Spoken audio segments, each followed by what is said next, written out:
Hey everyone and welcome. Today we're doing a deep dive into Toronto real estate, and we're going to figure out what's really going on in this crazy market. To help us out, we have not one, not two, but 20 hot off the press news articles, all curated by Toronto real estate expert Manoj Atri.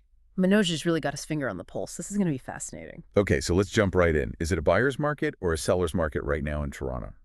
Well, it seems to be in a bit of a transition period. We're seeing this trend where new listings are going up, but at the same time, sales are actually slowing down. Okay, so is that starting to look like a buyer's market then? Yeah, I think that typically signals a shift in that direction. Like, for example, if you look at the Central Okanagan, over the past 2 years, active listings have gone up by like 60%.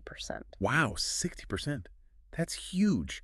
What's behind that? Well, I think the Bank of Canada rate cuts. Those rate cuts are finally motivating buyers. All those buyers who are sitting on the sidelines, they're finally starting to feel more confident, and they're jumping back into the market. Makes sense. But even with the rate cuts, we can't ignore affordability. Exactly. Affordability is still a huge concern. Toronto real estate is still a major financial commitment. So how have prices been reacting to all of this? Well, they've taken a hit. Toronto real estate prices have actually rolled back to 2021 levels. Seriously? Yeah.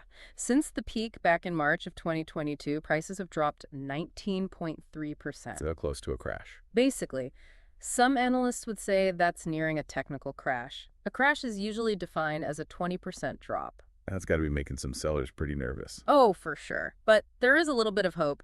The Toronto market actually just saw its first price gain in 3 months. Oh, really? Yeah, it's tiny, but it could be a sign that things are stabilizing. Fingers crossed. But are all types of properties seeing this price drop? That's a good question. Condo prices are really facing some downward pressure right now. All those new units are hitting the market, and it's creating a surplus. So maybe now's a good time to buy a condo. Potentially, buyers definitely have more leverage in that segment of the market. What about detached homes? They are also declining, but not as fast as condos. People still love those detached homes. Yeah, there's just something about them. Speaking of price drops, there was that one story from Manoj's articles that really stood out to me. That house in Toronto that was originally listed for $1.2 million. Oh, yeah, the one that had to drop its price all the way down to $899,000. Yeah, that one. It's now being auctioned off, and get this, bids are starting at $1. I know, it's crazy, right? It really shows how much things have changed. Sellers are really having to get creative to get offers. So we've talked about buying and selling. What about renting? Rentals, those are a whole other beast. The average rent for a one-bedroom apartment in Toronto right now is sitting at $1,752. Ouch. But here's the interesting thing. Nationally, rents are actually trending downwards. Really? Even in Toronto? Yep, even in Toronto. And this could be partly because of some upcoming immigration policy reforms. How so? Well, these reforms might slow down population growth, which could lead to less demand for rentals and ultimately lower rent. Interesting. So those reforms could really change the game. But what does this mean for people who are renting right now?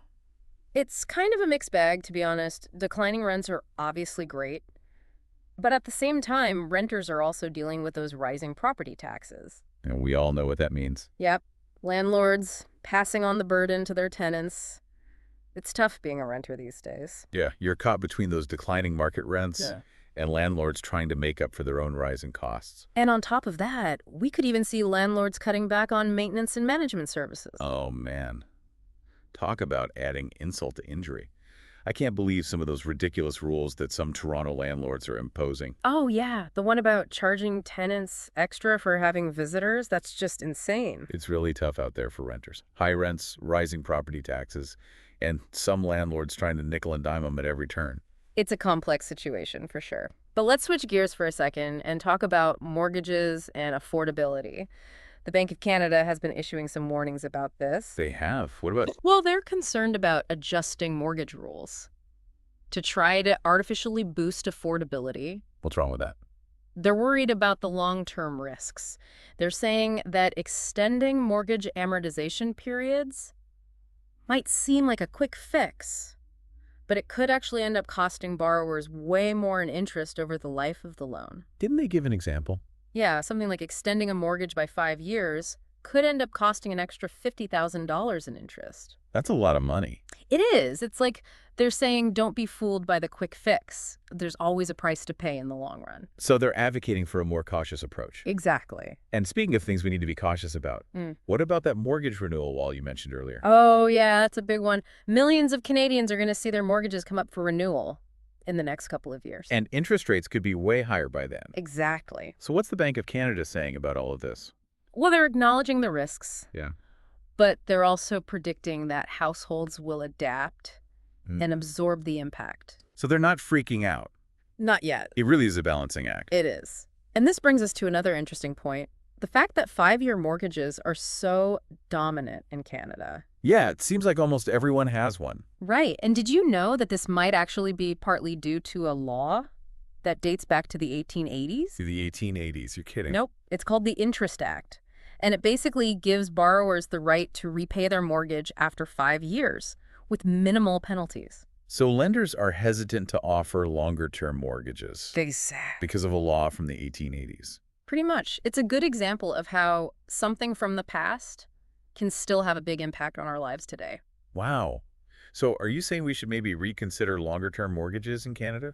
It's definitely something to think about, Yeah. especially with that mortgage renewal wall coming up. True. And to make things even more complicated, we also have those property reassessments to worry about. Oh, don't remind me. Those could lead to some serious property tax increases for both homeowners and renters. It's a lot to keep track of. It is. This market is a real roller coaster ride for everyone involved. Well, we've covered a lot of ground so far in our deep dive into Toronto real estate, but we still have much more to unpack. Stay with us. We'll be back after a quick break. Welcome back to our deep dive into the Toronto real estate market. We're still working our way through these 20 fantastic articles from Manoj Atiai. There's a lot to unpack here. It's really fascinating to see how all of these different factors are playing out. Yeah, it's a pretty complex picture. One thing that really stands out to me is the Bank of Canada's role in all of this. They're trying to control inflation, but they also don't want to crash the housing market.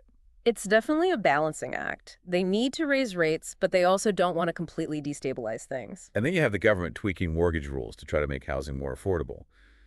But the Bank of Canada doesn't seem too happy about that. Yeah, they're worried about those adjustments. They think they might create more long-term problems than they solve. So is that whole short-term gain, long-term pain thing again? Exactly. And it's interesting because the Bank of Canada is starting to hint that maybe we need to rethink how we approach mortgages in Canada. Like moving away from those 5-year terms. Exactly. Maybe we need to explore longer-term mortgages, like they have in the U.S. But wouldn't that require changing that old law we talked about, the Interest Act from the 1880s? Yeah, that's right. It's crazy how something from so long ago is still affecting our mortgage options today. So the Bank of Canada is suggesting we need to update our laws. It seems that way. It's a pretty bold move for a central bank. It is. And they're not the only ones calling for change. Remember that article from Wealth Professional? Yeah, what about it? They were saying that the rate cuts are already bringing buyers back to the market. That's true. There's definitely some renewed optimism out there. But they also said that affordability is still a major issue. Oh, absolutely. Affordability is still a huge problem. And those property reassessments we talked about, those could make things even worse. Right. Those are going to lead to higher property tax. Exactly. And that's going to affect both homeowners and renters. It's like a double whammy, rising interest rates and rising property taxes. It's tough out there. And it really highlights how important it is to look at the real estate market within the bigger economic picture. Totally. We can't just look at it in isolation. Right. Everything is connected. And one of the biggest factors affecting the market right now is immigration. We've talked about this a bit already, but how is immigration specifically impacting the Toronto real estate market? Well, traditionally, immigration has been a major driver of demand. More people coming into the country means more people needing housing. But there are also some big immigration policy reforms coming up. What impact could those have? They could have a huge impact on the rental market in particular. Remember those articles from rentals.ca and Urbanation? Yeah, they were saying that rents are actually declining in a lot of major Canadian cities, including Toronto. And they were attributing that to these upcoming policy changes. Right. The idea is that if fewer people are coming into the country, the demand for rentals will go down and rents will follow. Makes sense. But that's got to be worrying for investors who are counting on those rent increases. Oh, for sure. It's a risky game. And this is where those warnings from the Bank of Canada about potential risks become even more important.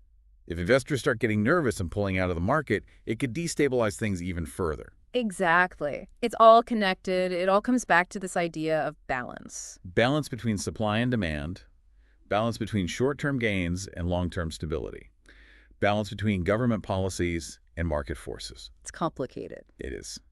But I think we're doing a good job of making sense of it all. We're definitely starting to piece together the puzzle. But there's always more to learn. Let's take a quick break to let all of this information sink in. And Neil will be back to wrap things up. All right, we're back for the final part of our deep dive into Toronto real estate.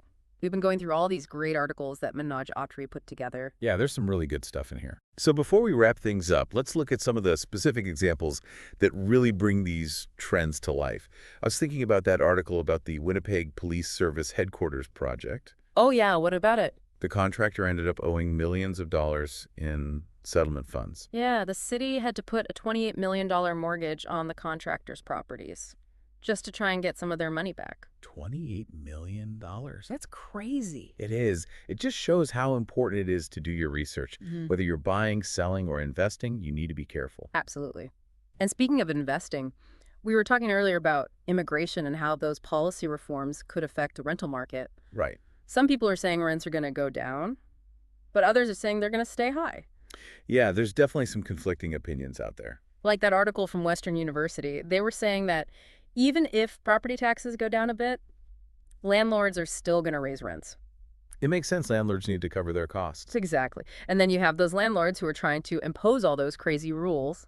Yeah, like charging extra for visitors. It's tough being a renter. It really is. But even though the market might be cooling down a bit, it's still a tough market for sellers too. Remember that house in Toronto that was being auctioned off with bids starting at $1? Oh yeah, that one. It just goes to show how much things have shifted. Sellers really need to be flexible and creative these days. Totally. So after all of this, what are the big takeaways for our listeners? I think the biggest thing is to stay informed. The market is always changing, so you need to know what's going on. And there's no one right answer for everyone. Exactly. Whether you're buying, selling, renting, or investing, your strategy has to be based on your own individual goals and circumstances. And if you're feeling overwhelmed, don't be afraid to reach out to an expert, someone like Manoj Autry. He can really help you navigate the market. Manoj really is the expert. But remember, folks, this deep dive was just a starting point. There's always more to learn. So stay curious, stay informed, and don't be afraid to ask questions. And if you want more personalized advice, reach out to Manoj Autry. He's the expert you need. Until next time, happy house hunting, everyone.